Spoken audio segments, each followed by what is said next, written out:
Have you ever thought that you can save the planet with an egg? You just have to crush it.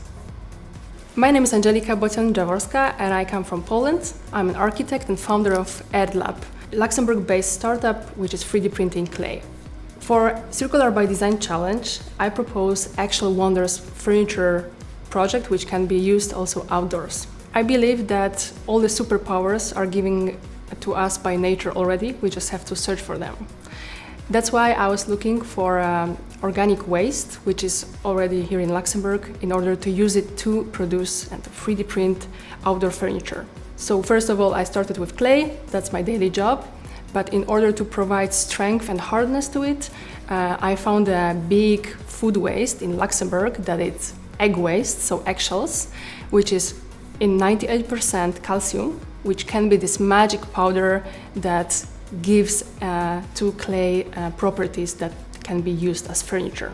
My motivation comes always from the results of multiple testing new materials, existing materials, mixing them together. And my dream is to see the results, so the products which can be used by everyone. I hope that EggShell Wonders furniture, like little tables and stools for parks and event spaces, can be the first furniture which is made of food waste, and it's fully designed, made and recycled in Luxembourg.